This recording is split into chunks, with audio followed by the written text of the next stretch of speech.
जो भी पैसे आए माँ, मैंने हमेशा हम सब पे खर्चा किया है, कभी भी अपना हिस्सा नहीं मांगा। उम्मीद है आपको ये याद हो। पैसे खर्च करके आप बातें सुना रही है? बिल्कुल नहीं माँ, आपने हिस्से की बात की इसलिए बात आगे बढ़ी है। सुनना है ना, तो अर्जुन भैया से माफी मांग ले, हाँ, और ये बहस अभी खत्म कर। वो क्या मेरे मालिक हैं जो मैं उनसे माफी मांगू? तेरा तो कोई अभिभावक हो ही नहीं सकता। तू तो अपनी मर्जी की मालिक है, सबसे ऊपर तो तू ही है। माँ, मैं एक आजाद इंसान हूँ। आप उस घर में मेरी गार्डियन थी, लेकिन एक गार्डियन होने का ये मतलब तो नहीं होता है ना कि आप एक बालिग लड़की के ऊपर अपनी मर्जी थोप दे। मुझे यहाँ किसी से कोई भी नाराजगी नहीं है। मुझे पता है आप लोग को लग रहा होगा कि मैं नाराज हूँ इसलिए ये सब कुछ बोल रही हूँ, है ना, लेकिन ऐसा बिल्कुल भी नहीं। आपके बेटे मेरे साथ नहीं रहना चाहते माँ, और मैं भी उनके ऊपर कोई बोझ नहीं बनना चाहती, इसलिए आप उनकी दोबारा शादी करवा दीजिए।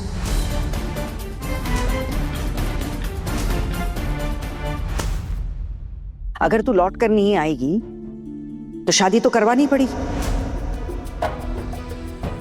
वो अकेला जिंदगी कब तक बिताएगा और कब तक ऐसे आवारा घूमता रहेगा?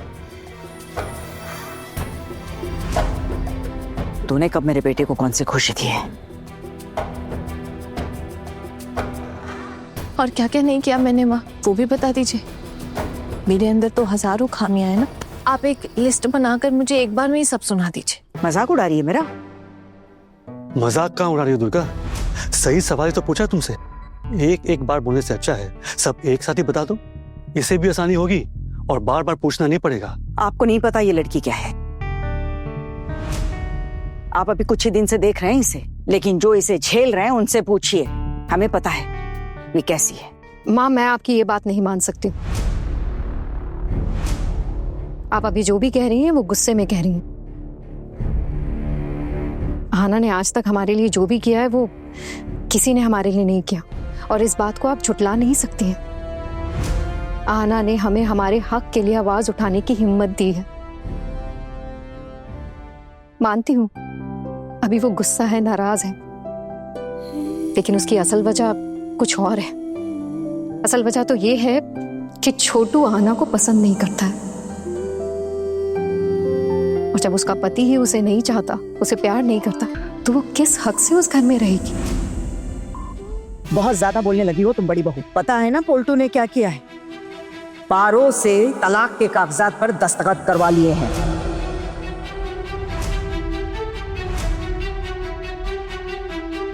अब इसकी जिंदगी पूरी तरह से बर्बाद हो चुकी है।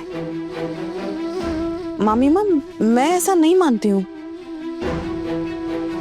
मेरी जिंदगी तो उनसे शादी करने के बाद बर्बाद हुई थी।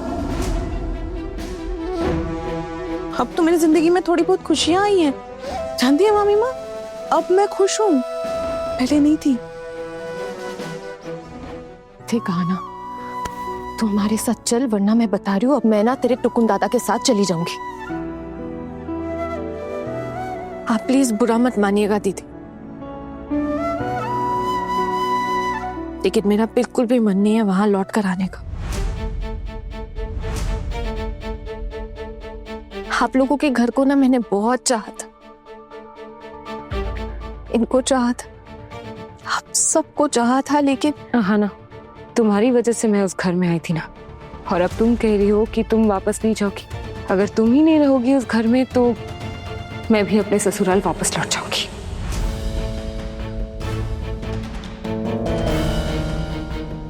आपका मेरे साथ क्या लेना देना है दीदी भाई? वो आपका अपना घर है, आपकी माँ का अपना घर, आपका हक है वहां रहने का। आप अपना अधिकार छोड़कर कहीं मत जाइएगा दीदी। और ये जो इतनी बड़ी बड़ी बातें कर रही हैं, क्या तुम्हारा अधिकार नहीं है उस घर पर? नहीं माँ, मेरा कोई अधिकार नहीं है। जिससे शादी हुई, अब जब वही मेरे साथ नहीं रहना चाहते हैं तो फिर एक बार फोन करके माफी नहीं मांग सकती छोटू से? नहीं माँ, मैं माफी क्यों मांगू? जब मैंने कोई गलती ही नहीं की तो फिर किस बात की माफी?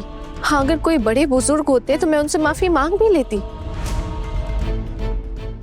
मैंने तो सोचा था तुम सबके बीच में नहीं बोलूंगा, इसलिए चुप था, लेकिन चुप रहना मुश्किल है दुर्गा। आना को तुम फिर से इतना गलत समझोगी ये मैंने नहीं सोचा था। गलत समझने जैसा काम ही किया इसने। एक दिन मायके जा रही है बोलकर लौट कर नहीं आई ये लड़की। क्या ये हमारे साथ धोखा नहीं हुआ? हम तो यही सोचकर बैठे थे कि मायके जा रही है लौट कर आएगी, लेकिन देखिए लौट कर नहीं आई है। हमें बताना तक जरूरी नहीं समझा इसने। अब अगर ये गलती करे तो क्या इसे डांट भी नहीं सकते? मोहल्ले वालों ने इतनी खरी खोटी सुनाई, इतना बदनाम किया सिर्फ इस लड़की की वजह से। हम सब ने तो माफी मांग ली, लेकिन इसके मुंह से माफी का एक शब्द नहीं निकला। एक नंबर की जिद्दी लड़की है ये, किसी की बात ही नहीं सुनती और मेरी तो बिल्कुल नहीं सुनती। मूर्ति बेचने के लिए गई थी, गई तो गई, लौट कर ही नहीं आई।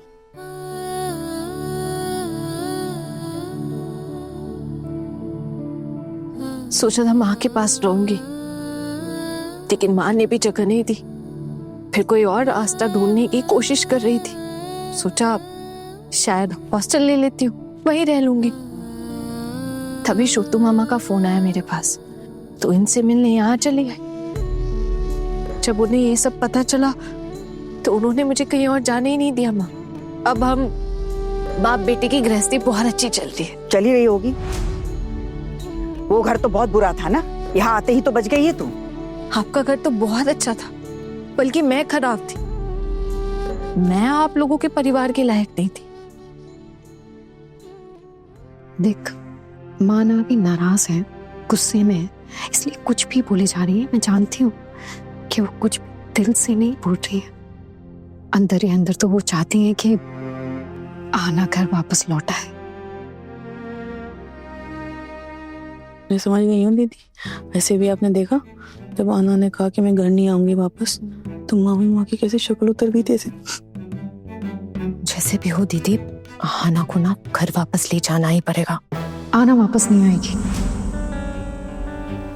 जब तक छोटू यहाँ आकर उससे माफी नहीं मांगेगा और उसे अपने साथ नहीं लेकर जाएगा, तब तक आना घर वापस नहीं आएगी। हर कोई बस एक ही बात कहे जा रहा है कि आना फोन करके माफी मांगे। अरे गलती तो छोटू की है, तो आना फोन करके माफी क्यों मांगेगी भला? ये तो गलत बात है ना। हाँ, इसे गलत तो है। आप बिल्कुल सही कह रही। अगर छोटू में थोड़ी सी भी समझ होती ना, तो आना जैसी लड़की को वो अपने से कभी अलग नहीं होने देता। ऐसी लड़की ना ढूंढने से भी नहीं मिलती। आप लोग चाय पियोगे? जरूर पियेंगे, और मैं गर्मा गर्म पकौड़े सिंघाड़ा लेकर आता हूँ। क्या दुर्गा, बचपन में तुम सिंघाड़ा बहुत पसंद करती थी ना? आप भी करती हो ना? मुझे कुछ नहीं खाना है शुद्धता। अरे अभी गर्मा गर्म सिंघाड़े पर अपना गुस्सा निकालोगी? आना पर गुस्सा हो तो क्या मेरे घर पे कुछ नहीं खाओगी? मैं लेकर आता हूँ अभी। मैंने कहा ना मेरे लिए कुछ मत लाइए। अगर बाकी किसी को खाना होगा तो खा सकते हैं। माँ, आपको तो गरम गरम सिंघाड़ा बहुत पसंद है ना? मैंने खुद देखा है आपको कितना अच्छा लगता है। तो यहाँ क्यों नहीं खाएंगी आप? नहीं देना चाहती मैं तुझे इस बात का जवाब। माँ, आप जब से आए हैं तब से मेरे साथ सिर्फ झगड़ा कर रही हैं। अच्छा ठीक है, अगर आप जवाब नहीं देना चाहती हैं तो कोई बात नहीं।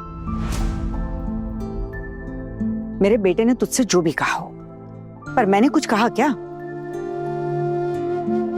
और फिर ऐसा कौन सा गुनाह कर दिया मैंने कि उस घर में तेरा रहना मुश्किल हो गया? अब मछली बहू को ही देख, उसका पति उसे तलाक दे रहा है। वो दोनों अलग अलग रहते हैं, लेकिन वो अभी भी अपनी बड़ी मामी के साथ रहना चाहती है। अपनी सास तक को त्याग दिया है उसने। क्या वो इंसान नहीं है? क्या सारी समझ तुझी में है, उसमें नहीं है? नहीं माँ, यहाँ तो सब बहुत अच्छे हैं, बस एक मैं ही बुरी हूँ। एक बात कह देती हूँ माँ, आप चाहे मुझे कितना भी कुछ कह ले, लेकिन मैं आपके बेटे की जिंदगी बर्बाद नहीं होने दूंगी। इसलिए मैं उस घर में वापस नहीं जाऊंगी। वहां आप उनके लिए कोई अच्छी सी लड़की देख के उनकी दोबारा शादी करवा दीजिए। मुझे सच में खुशी होगी माँ। छोटी बहू,